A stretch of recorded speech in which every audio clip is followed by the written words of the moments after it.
Thank you. Tēnā koutou, everyone. It's a great pleasure to welcome you to the first of our Excellence Series for at Lincoln University 2024. Our Excellence Series is a platform dedicated to celebrating the academic reputation of our professoriate. Through this series, we aim to engage and contribute to public debate on many of the critical issues facing our country and our communities. In addition, the series also allows us to highlight our world-leading education and research within the land-based sector, and that's going to be certainly outlined by Professor Alan Rennick in his presentation here. So just a little bit about Alan. He's a professor of agricultural economics here at Lincoln University. His work focuses on agricultural and trade policy analysis, innovation in agri-food systems, and analysis of agri-food value chains, all areas of fundamental research to the functioning of the agri-food sector.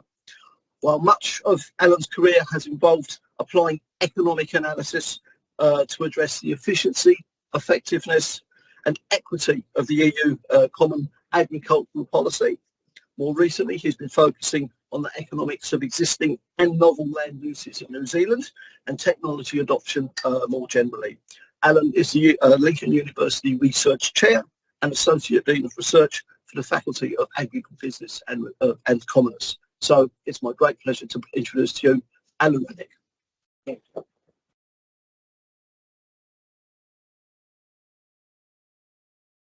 Thank you, Steve, for the kind introduction. When I was asked the topic, I thought, do I stick with what I've been working on over the last few years, which is really about the economics of land use transition, or do I go a bit broader? And so I kind of decided to go a bit broader. I think you may regret that as we go through, and I certainly am. It's a big topic, and I've got a lot of slides, so it's going to be a bit of a romp as we go through, but hopefully you'll stick with me. I'm going to take a couple of diversions along the way into things that kind of generally interest me, and hopefully you'll find them interesting. And at the end, there'll be plenty of time for you to ask me questions about all the things you're interested in that I completely ignored in this discussion.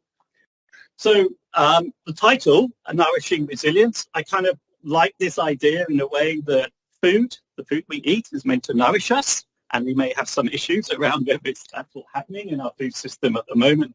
And really that idea about our food system being resilient to the many shocks that we see. So that's really why I chose the Nourishing Resilience title, and I'll talk a little bit more about that other bit in a second. First of all, I should advertise our Centre of Excellence in Transformative Agribusiness, which I'm also co-director of. And we really, here's our sort of mission statement in a way. We want to be at the forefront of data, using data to support the transformation of our farm and agribusiness centre. And we really want to do it in collaboration. And that's why I want to sort of emphasise that at the moment. After this talk, you may not want to collaborate with us, but before, to think about us, we're willing to work. We're not proud. We will work with most people. Hopefully you want to work with us too. And these are just some of the areas at the moment that we're sort of focusing on around about alternative energies, alternative proteins, the idea about a circular bioeconomy, and more generally, sustainable value chain. So these are all things that are interesting to us. So going back to the title, Food Security in the Food System, I thought we could probably have a long discussion about that whole title for most of it. But I thought just go back to our fundamental definition, because that will, in a sense, drive the way I approach the talk.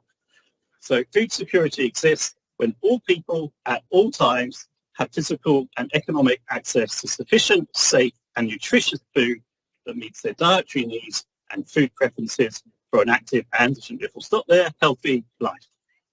And the other key bit, so we talk about food security, but we also want to talk about the food system. And again, we think about value chains and supply chains, but really, I think the way we need to think about food, and we should think about food, is this sort of holistic, highly integrated system. We can't change one bit of this system without having a massive knock-on effect of the other parts of the system. And that's what I just want to emphasize here. I realized today I've been using this in my lectures for 10 years or not so, because I suddenly realized actually you don't even have trade in this diagram I've been using to illustrate our food system. And clearly with New Zealand, we should have trade coming in and out of this system as well. It's not a closed system as this. Of course, we're interacting with the rest of the world. But what I want to highlight here really is that link between the biological, the economic, political, and health and everything system in here, environmental systems as well. They're all integrated, they're all linked, and they all play a part in determining whether we have food security. So really I'm going to talk about it in 4 dimensions. Availability, okay, do we have enough food in New Zealand? Access, are we able to access that food? Nutrition, are we eating the right foods? Stability, are we able to access those at all times, right? So that's the general definition, the 4 dimensions that we think of food security. And more loosely, and I was intending to, I will go through those ones and think about where we are in New Zealand at the moment. Okay, so this is something I thought put there. You might want to write me back a reply on this question. The fundamental role of New Zealand's food system is to ensure food security for New Zealanders. Discuss, right? Okay, you may agree, you might disagree, but I will. We can discuss this as we go through, right? So availability. I don't think anyone in this room will be surprised to know that we produce a lot of food in New Zealand, okay? We have this feeling that came from our friend at KPMG saying that we produce enough food to feed 40 million. Lots of discussion that led about what that food was. It's not a diet that people would probably want to have all the time, but again, emphasizing we produce a lot of food. Last year, our primary industry exports hit a record over $56 billion. And again, we produce a lot of food, but there's some things, bananas, that we tend to eat a lot of, that we don't produce, but we can secure those easily, readily, availably from imports, right? Food is hugely available in New Zealand. Availability is not really an issue with our food security. Now, dietitians will go on about nutrients and nutrient availability, but still we can import the nutrients that we may be deficient of in our own products. There isn't a major issue there. So we're going to start with sort of, I guess, the other thing is we often say New Zealand is different. Right? We are hugely different from virtually every other developed country, okay, in the profile of our economy and the importance of agriculture in our trade. So if we have a look here, I might do it on this one, let's see, so we can see we are particularly different in that we have nearly 65% of our exports, 65% of exports are made up of food products, etc. Right? So a huge proportion of our exports. And again, I'm just emphasizing this, that I'm not going to start with the basis that food isn't important to us, right? It's hugely important to the economy, it's hugely important in our export, and we're just very different. We are different because of this, right? And we just need to remember that. Now, I have to teach first-year economics, and I like New Zealand. It's a great example if you're starting first-year economics trade talks about comparative advantage. We are, again, probably one of the few countries that really illustrate comparative advantage in trade, right? We have a comparative advantage in food. We produce an awful lot of food. We sell it, and we buy stuff that we don't have an advantage in, machinery, etc., etc. And so we can see on one end here, we have our trade surplus, and it's mainly around food, a bit of tourism here, etc. And then we have our deficit in here. Now, I don't particularly agree with the title of this. They were pushing the food industry. I just think this reflects comparative advantage, right? We have an advantage in our food production, and we've been growing this over a period of time as well. So our exports have been rising. So taking some work that was done by the Land, the brand, I sort of updated it. So this is done from 2012, but I just updated it from the latest sort of information that we have. So that exports, that amount of food we're producing is making a major contribution to our economy. So the primary sector directly probably accounts for 20 billion of our GDP, roughly about 6%. We add in the processing and manufacturing, we get up to 10% of our GDP.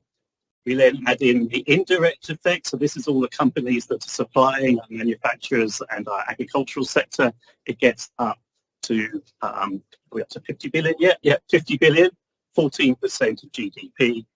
And then the induced effect, these are the effects that our household incomes are raised by the fact we've got more money because we've got these sectors. We spend that in the economy as well. So the direct, indirect and induced effects of our sector contribute roughly about 16% of our GDP.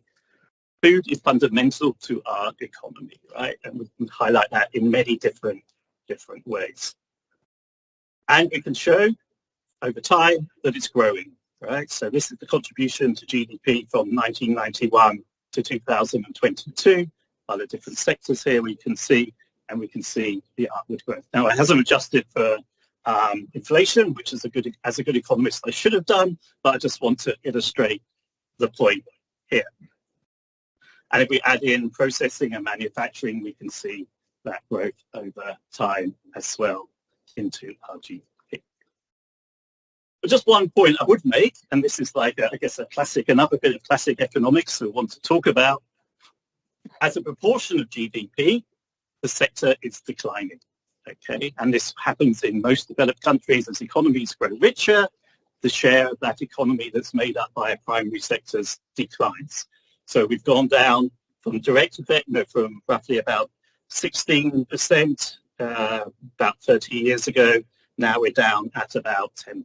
So it just highlight that its importance overall to our economy is actually declining over time, but that's just a normal economic phenomenon as countries develop, as our incomes rise. Now I'm going to take a little diversion here because this is something kind of interests me as an economist, and it's about the productivity of our sector. So we've been increasing our contribution, our output's been growing, the value of what we've been producing has been growing. But that's been achieved by considerably increased use of our inputs, so fertilizer, feed, machinery, etc. And so this graph here just highlights, using an index of 2015 as 100, the relative growth in our output and our input over time. And the ratio of our output to our input is the productivity that we're getting. And as economists, we want higher productivity. We want to get the most that we can from our resources. Now, it's a little bit difficult to interpret from this, right? But what we can say roughly, at the beginning of this period, output was rising faster than inputs. At the end of this period, inputs seem to be rising faster than outputs, right? And we can show this a little bit more on this graph, where we measure total factor productivity. Total factor productivity is the increase in our productivity that's occurring through better use of our inputs, really. That is the way I would explain it.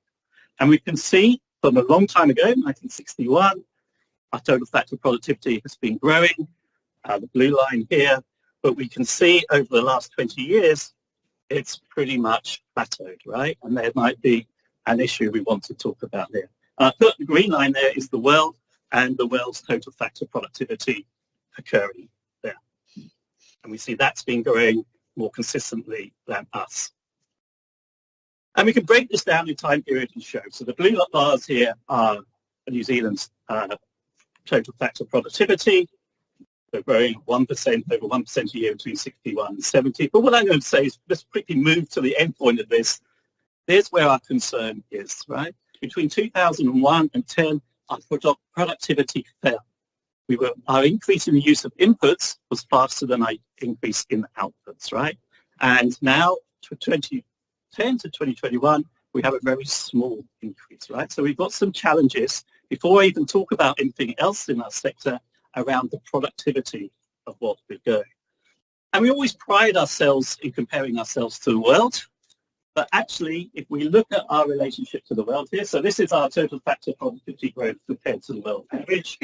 Over the last 20 years or something, our growth has been hugely less than the rest of the world, right? So there's something going on in this case.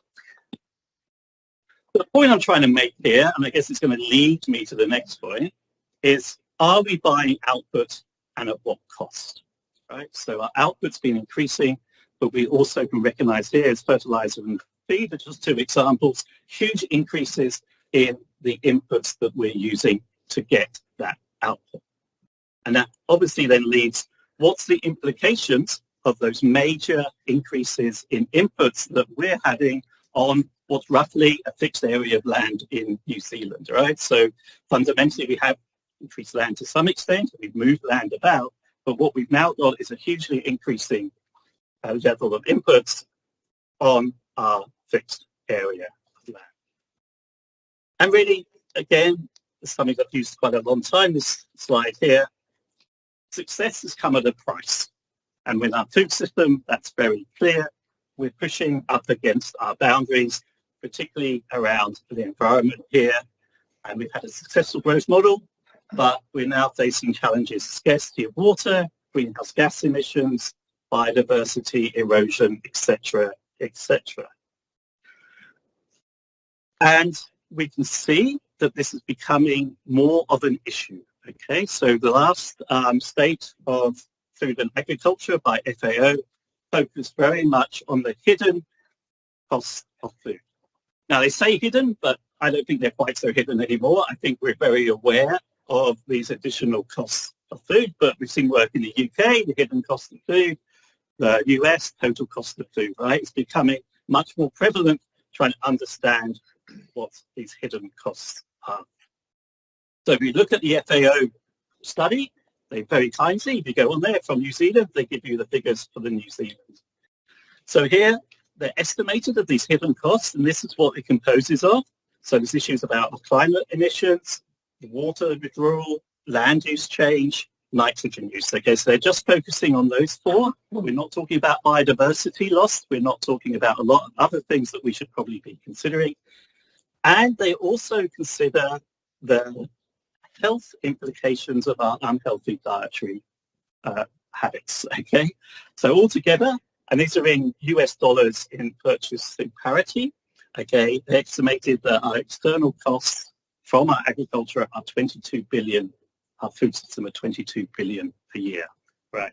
And we can see wide ranges. Now, we could spend another whole thing discussing how they calculated this, but that's not the point, right? I think for today, what I want to emphasize is it's there, we're very aware, people becoming more aware of it, it's becoming more important to us. So where does New Zealand sit? Luckily, they've sort of produced figures across different ways. They tried 22 billion, big or small, who knows, right? How's it compare? What they do then is put it in relation to the gross value added from the agriculture in each country. And so for us, they estimate for every dollar of value added that I showed you before that was being put in by agriculture, we have 84 cents of hidden environmental costs in New Zealand. Now remember, this is just water, land change, fertilizer, and something else I've forgotten at the moment. So just 4 areas. Doesn't include biodiversity, doesn't include a whole range of other costs we might have, right? And so globally, the average is 31 cents damage, except with each dollar of GPA. High-income countries around about 76 cents. We're at 84, right? So we're not the worst, but we're certainly not looking the best in this situation either. Okay. So if we look at those figures, from what some people might say is, well, there's our GVA from food up there, roughly about 6% of our overall GVA in New Zealand. Their lower estimates would put us just under 4% of GVS. If we added those costs, take those costs away from what we're producing, their average puts us down at less than 1% contribution to the economy. And we can argue very strongly they're probably at the lower end of estimates, these costs. Even at their higher end of the lower end, we have a negative contribution to GVA from our agriculture if we take account of those external costs that are coming from. Okay, so it's some challenging questions here. Now, anyway, talk about methods. You can imagine it's not an easy thing to measure. There's a lot of wild assumptions in here, but this is published by the FAO. It's out there, right? So this is a view of New Zealand's agriculture and our food system. So if we begin to sort of put those figures in, if we just put the average figure in, GDP contribution directly now is maybe 1%, right? And then we put on our multipliers and we're down to 10% contribution rather than 16%. Whether this is a fair way to do it or not is another question. I put them all on the primary sector, but I just wanted to influence the price. So that was my diversion, and I really need to get on. Availability, lots of it. Access, right? Access relates to the price of food and our incomes. When the Commerce Commission did their investigation of supermarkets, one of the key things they looked at was the relative price of food in New Zealand in relation to other countries.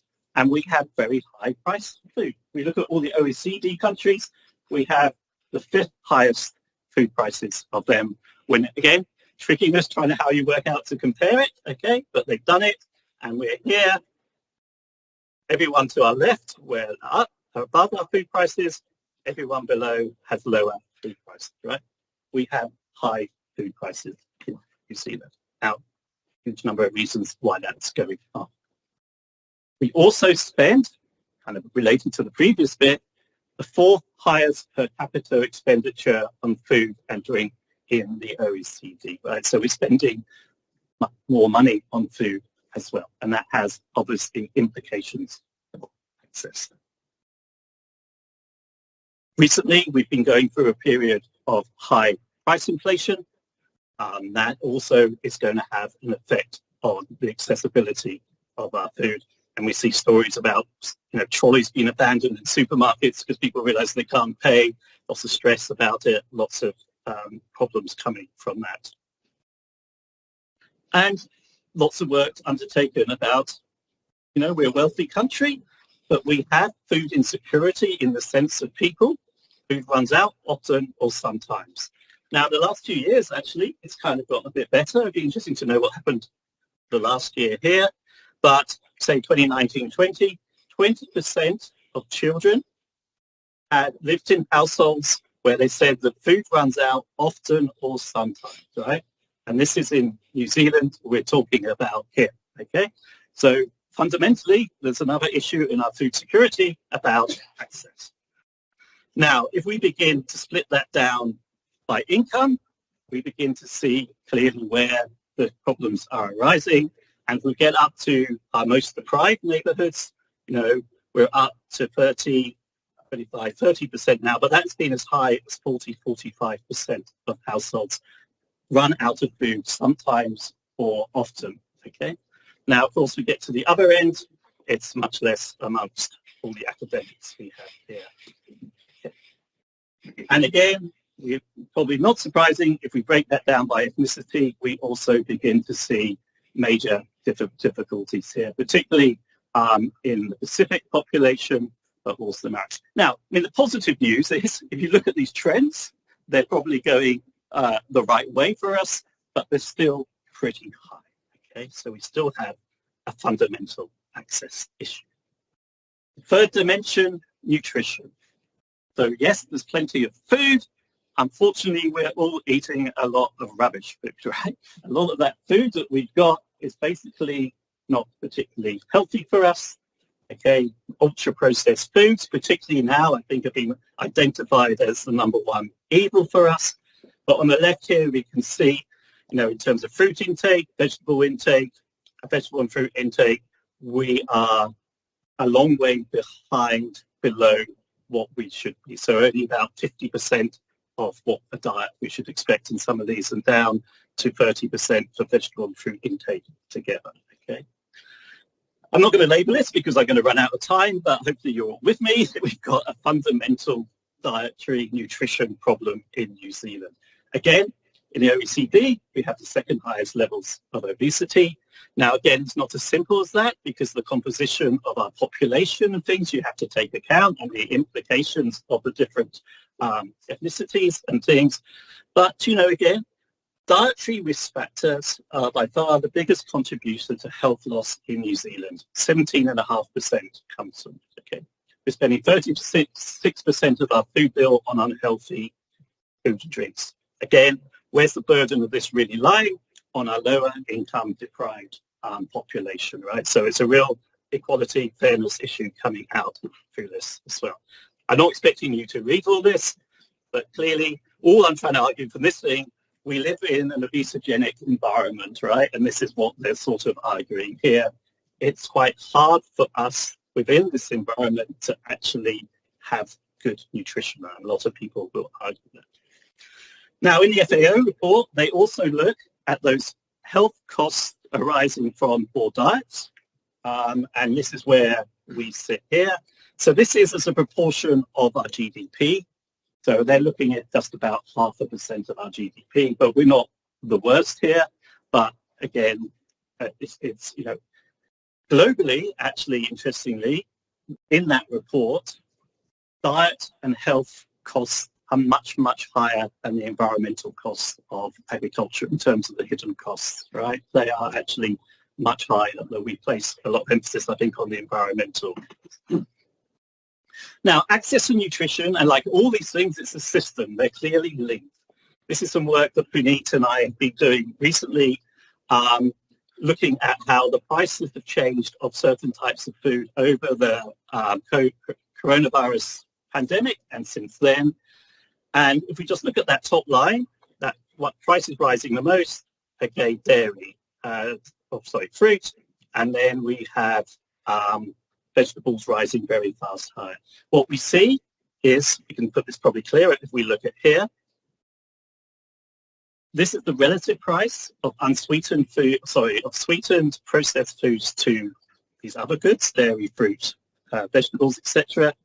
And what we can see over time, basically when it goes below 1, sweetened foods become relatively, processed foods become relatively more cheaper than other foods. And that's been a change over time, okay? So again, you can see access to nutrition are linked. Higher food prices, but those food prices have been rising much faster in healthy products. Unhealthy products, ultra-processed foods have not been rising first. So I just want to take another slight diversion now about something I think is fundamentally important in our food supply chain, our food system, and that's who decides what we get to eat, right? And this is something I've been, I guess, looking at for quite a while now, is about power in our food supply chain, the huge levels of concentration that we have, and agglomeration, and what this actually means in terms of this imbalance of power across our supply chain. And I won't go through all these figures, but they are quite mind-blowing in how few companies dominate our world food supply chain, right? So top 10 companies control 90% of our agricultural commodity trade, yeah? Top 10 food and beverage companies control 90%. 4 firms have between 53 and 75% of our processing of animals, right? And that's global. So the whole world is dominated by a handful of companies, right? And that has major implications for us. And again, we come to our lovely ultra-processed foods, etc.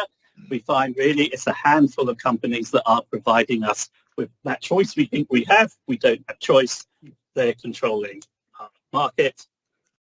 And we come closer to home. We have our perennial friends, the supermarkets, and the huge domination. 80 to 90% of our groceries just go through those 2 firms, Foodstuffs and Woolworths. So we have a highly concentrated sector, and we might talk about some of those implications yet. So I don't like to be too negative. It's a nice day, but again, this is a term that's been used quite a lot in the past, but I think fits us very nicely. We have a food system in disarray in New Zealand. Nearly 1 in 5 children, according to some surveys, sometimes or often run out of food. 1 in 3 are obese. We have climate change causing 50% of our emissions.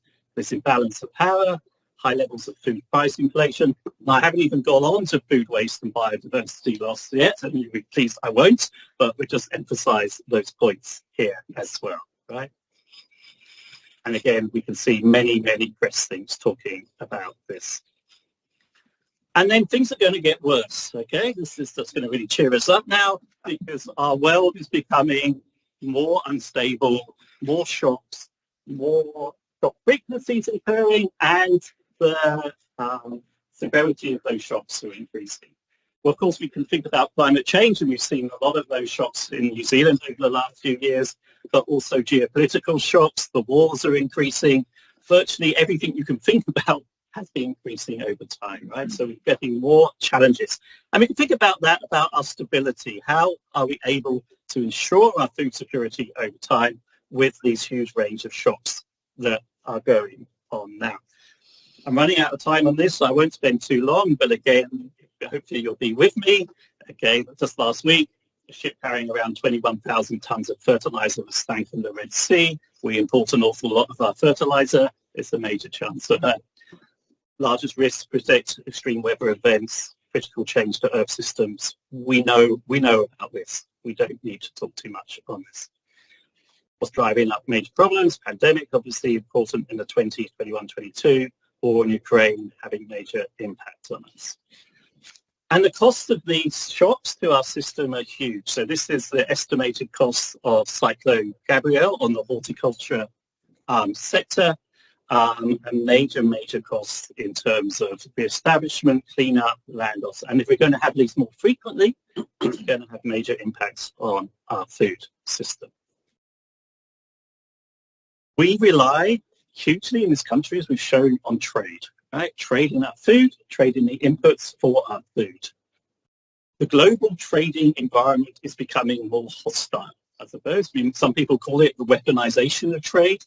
We can see that the benign trading environment that we'd had before, with everyone kind of buying into this trade liberalization, which really suited us, but now we see major sorts of declines in that openness. And so, for example, I haven't put it under here, you will see a large increase on this graph hidden in protectionist measures coming in from trading partners. So this also is a major threat for us, given our reliance on trade for our food.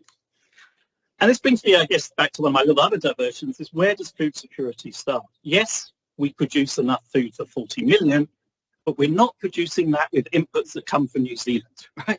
We're producing that with potash from the Western Sahara. We're producing it with wheat that might come from Australia. We're producing it with oil palm that comes from kernel that comes from Indonesia or Malaysia. We're producing it with factories that come from, John Deere factories that might be in America or might be in China. And we're producing it with a lot of imported labor as well, right? So food security, to me, is actually starting here, not the fact that we're producing a lot of food. We have a lot of food and we're very reliant on this. So if you look at our reliance on imports in our different sectors, horse, sheep, dairy, poultry, so around about 30% of our fertilizers are imported, pharmaceuticals 50-60%. Diesel, this was before Marsden closed down, it's probably now 100%, right, because we virtually import everything. Petrol as well. It wasn't until I read the productivity that I didn't put animal vegetable oils in, and actually in the dairy that's up about 80-90% is imported, right? So real reliance. We need our trading environment to be working and people wanting to sell to us, okay? The productivity, I don't know if you saw the last report by the Productivity Commission, I guess it will be before they close, which came out, I think, in February. But they're saying one of the big risks for us is our import and export trade is becoming more concentrated. We're exporting fewer products, importing fewer products from fewer countries and to fewer countries. So we are more vulnerable because of that going on. Interestingly, in their vulnerability analysis, I did this and I found this. I did my analysis and then found this. We can see fertilizers come down as one of their main vulnerable products coming into New Zealand, and oilcake and soybean residues as well. And also, if we look at agriculture down here, this is our combined direct and indirect exposure to intermediate goods. It kind of highlights how reliant we are on imports. Agriculture is really high at 49% here, right? Very important to us, okay? And that's a threat to our food security. Just another diversion. Interestingly, one of the shocks they looked at was a shock to our livestock sector. What happens if synthetic dairy is produced at 50% cost? What will happen to our economy? And it's quite a big shock to our economy if that. So I realize I'm running out of time. I just want to really move on to, well, what do we do? I like to think on a more positive note, rather there's lots of these problems here. first of all, we're not alone. Every country in the world is grappling, I think, with very similar issues to us. Well, in the developed world, we have one set of problems. Developing countries have another set of problems that we're dealing with, right?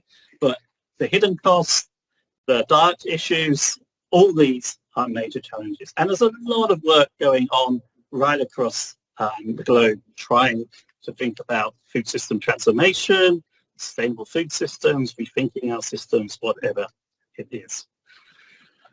And we wrote something very briefly. I wrote something briefly thinking about, how do we need to rethink how we're growing and shipping food in New Zealand. And this comes to the last point, I guess, of the talk. We use the word resilience. And I liked the Productivity Commission's approach to this as well, because resilience in one way means resilience to shocks and you stay as you were. We don't want our food system to stay as it is because it's giving us all these problems, right? What we want is a system, right? Okay, resilient system, adapt their structures, not only to survive, but to learn, grow, and improve. And that's what we need in a resilient food system. It's not staying as we are. We've got a lot of problems as we are. We need to think about how we adapt and improve.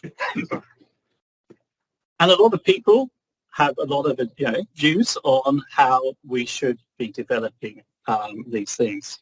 Lots of calls at the moment for a national food strategy to think about this holistically, and we'll come back to that at the end, but also a whole range of things going on in this thing.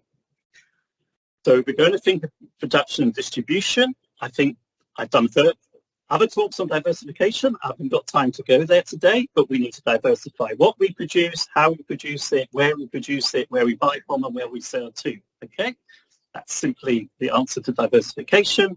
Lots of work on local food resilience going on. We see the Queenstown report here. South Canterbury's been doing work on this as well. I would say this coming from our centre, thought about, do we need to have more circular approaches to dealing with our food system so that we use our waste better? Since maybe this will help us reduce our reliance. Local food networks to me are really interesting. I've been going through this a long time. I've 30 years in the UK, and a lot of push on local food networks, right? And we hear it more here. Potentially, maybe they are becoming more possible. We've got more technologies coming in, vertical farming, cultured proteins. We can do circular approaches. Rob Radich isn't here, but he loves distributed manufacturing. So the idea that you have a manufacturing plant in a container that you have moved, not these super huge processing plants. Distributed energy sources, one of Vim's favorite topics. We can look at this. And last week I just saw this, the idea about producing green ammonia. Really interesting here about how we can address this. All sorts of different approaches, but this one took me. Again, thinking about local production. Can we produce ammonia in a shipping container at the point where we're using it, right? Green ammonia, suit New Zealand, we're not reliant on imports.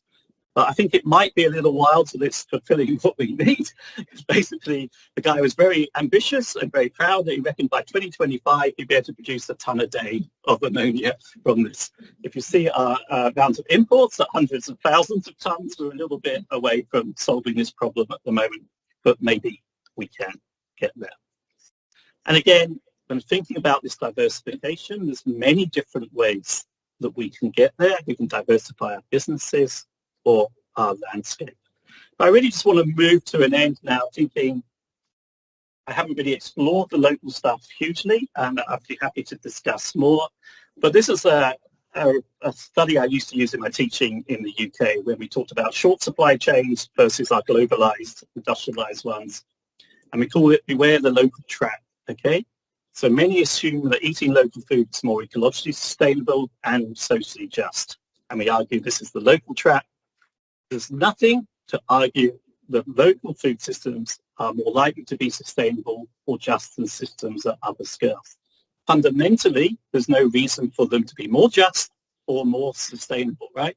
Now, they could be, right? But there's no fundamental reason that small is good, local is good, big is bad, international is bad. That's all the point.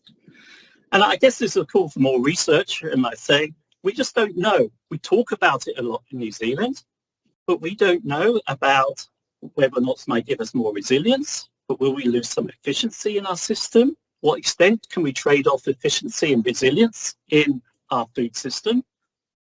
What's the hidden cost of local or other systems compared to what we've got? Would food be cheaper or more expensive? We don't know. If you're thinking about it, we're taking account of the true cost of our production, all those hidden costs, our food should be more expensive, right? But then we come into this whole access and nutrition issues associated with it. And would it give us greater resilience? Would we have done better in the global pandemic if we'd had these local food systems working away, regional food systems, right? We don't know what we're comparing, what we're likely to trade off here, because we just haven't researched it, right? We just don't know. We can have lots of lovely things like vertical farming or like green ammonia or whatever. Will this work? Will it be better in our food system as a whole? So I end down to say here, I'm arguing for a food system approach.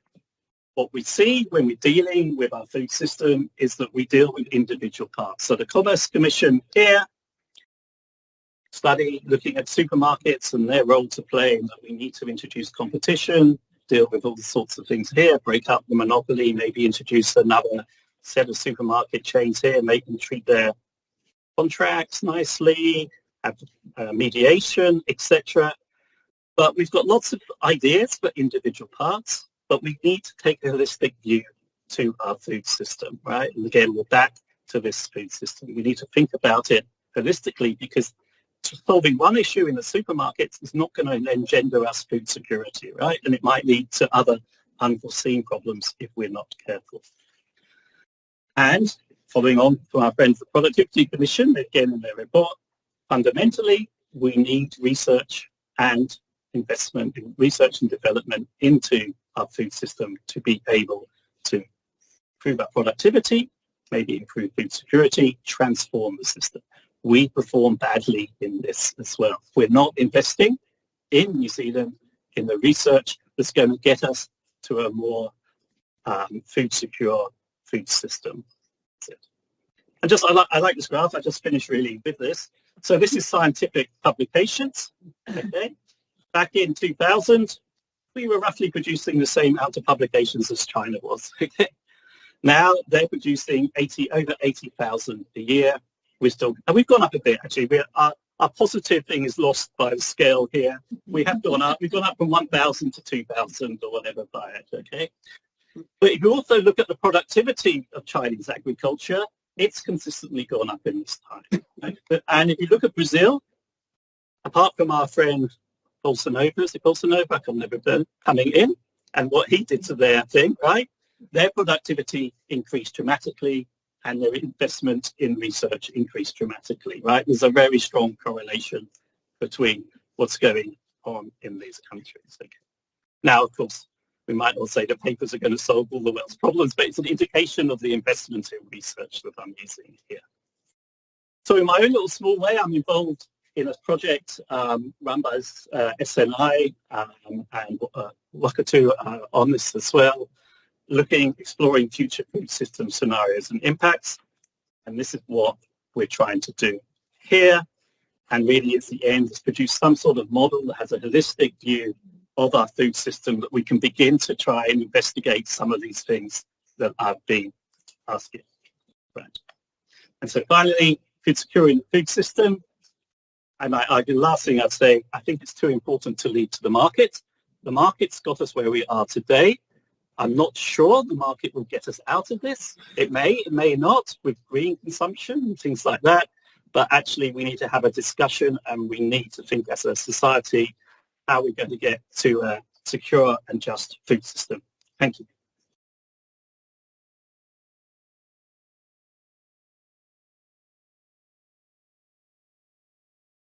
I don't run away. Oh. And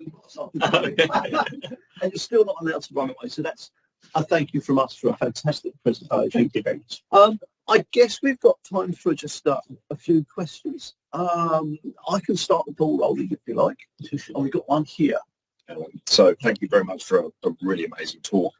I just want to pick up on that efficiency versus resilience comment you made at the end. I particularly think at the paddock and farm level, For me, a farm's a complex system. If you make it really efficient, you're basically pushing that system to the maximum of its performance, and that leaves no space for resilience. So I look at this and go, what we actually have to do is actually pull efficiency back to get resilience, but that's one hell of a trade-off. Yeah, and we don't know to the extent that is a trade-off, but if you're going to get whacked every 5 years, you know, then maybe you're going to get whacked more frequently, then the resilience becomes more important, doesn't it?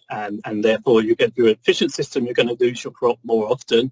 So it's understanding those relative things. Yeah, and again, you know, when I talk about, I did another talk about efficiency and resilience in more detail. I didn't go in there, but yeah, I mean, if we have diversified farm systems, we're likely to have more resilience. Yeah, but if we've got the specialization, then we are going to be at greater risk. But the specialization is being driven by the system, you know, the overall food system that we've got. But as we become more insecure, we need to, yeah. But do we know? This is the question, and I think there's sorts of things we need to know.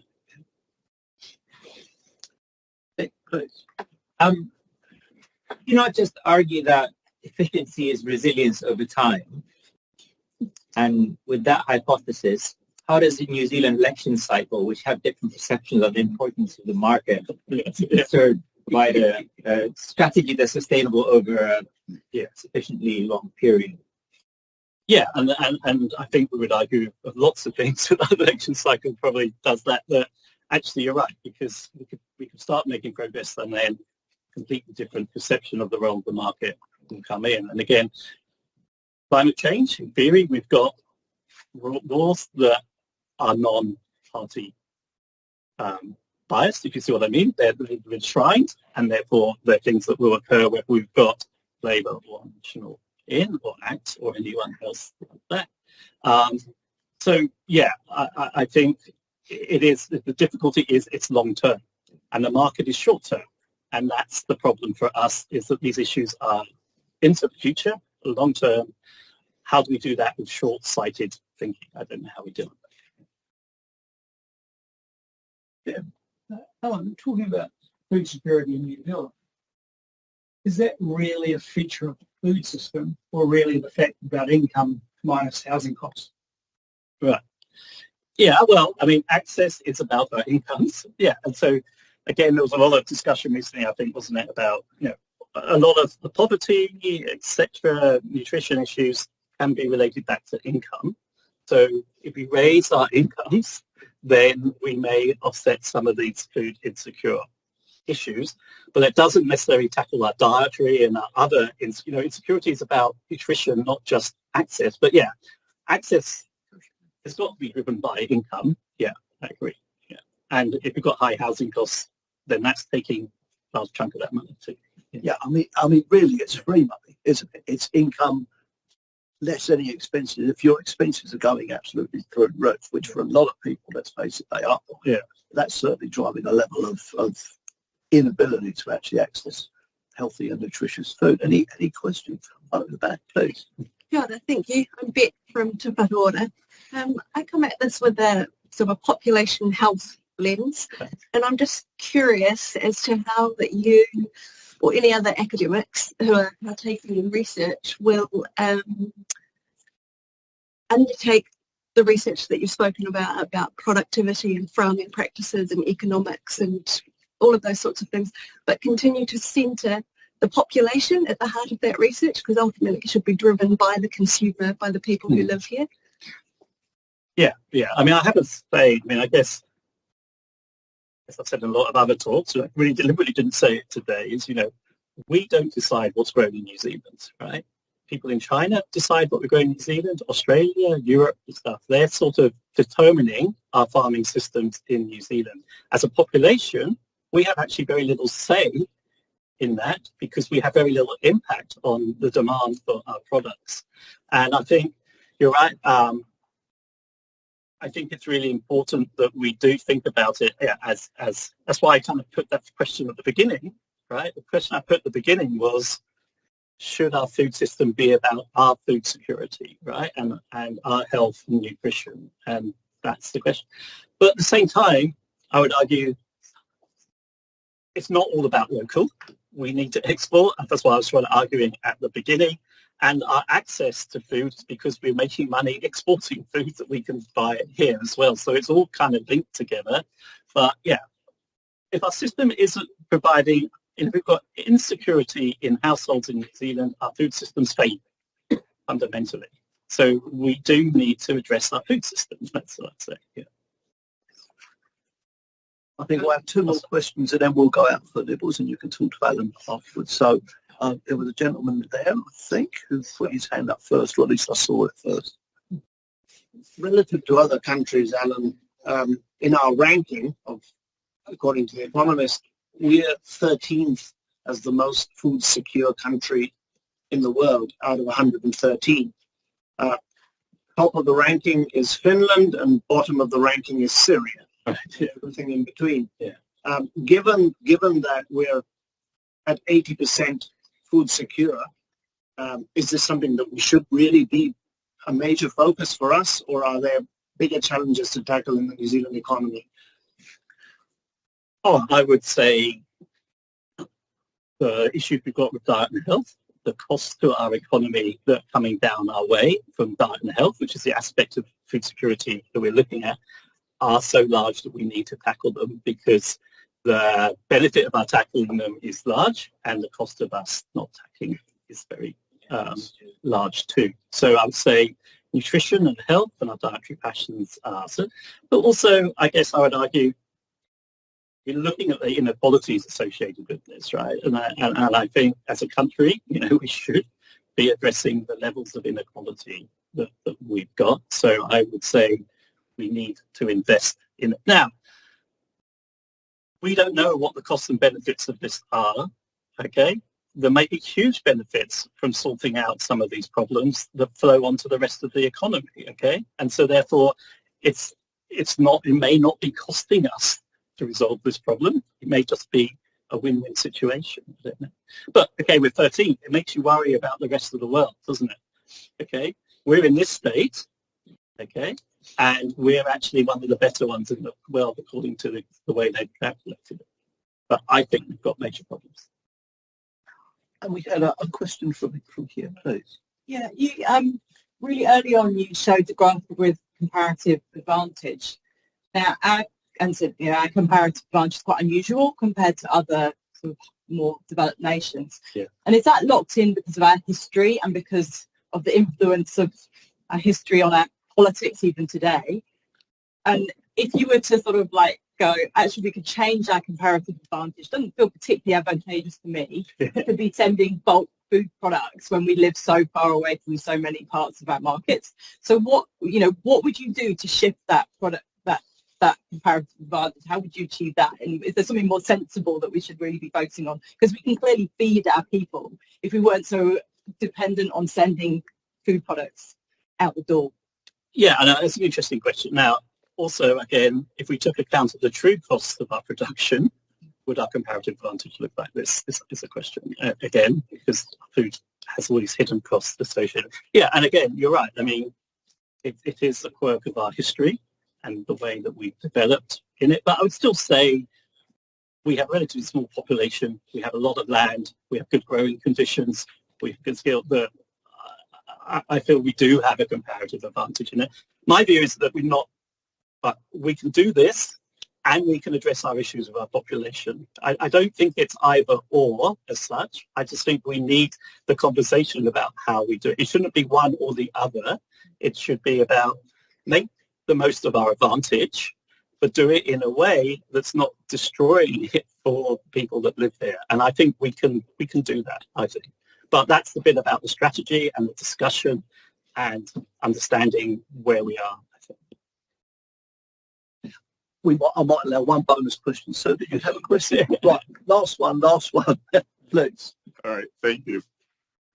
My question is about the challenges that you mentioned, especially with regards to sustainable production and consumption. I want to find out what's the policy position of government. Are there gaps?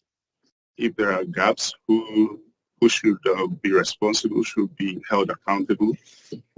what will be the role of farmers and other stakeholders? Yeah. That's a big question. Right. I'll answer with my favourite thing. Whenever I write a bit, it's about rights, roles and responsibilities, right? It's about who should be responsible, what rights have we got, what are the roles that should play.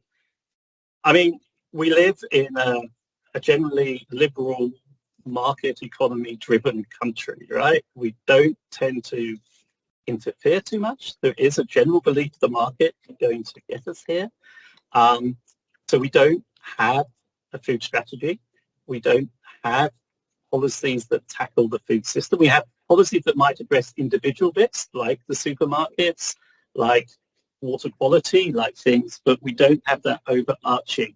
Now, not many countries do, okay? There's a lot of discussion about this, but I still think there's value in having that discussion in the process because there's trade-offs, win-wins, inherent costs and things, but we need to understand what they are so we can have that discussion about what we want from our food system and how we can do it without sacrificing growth or whatever it is we might want as well. Yeah. But we haven't a very coordinated approach to it. Okay, so further questions, I think, over a glass of wine or a Coke or something with drinks and nibbles outside. But once again, help me in thanking Alan for an excellent presentation and a great start.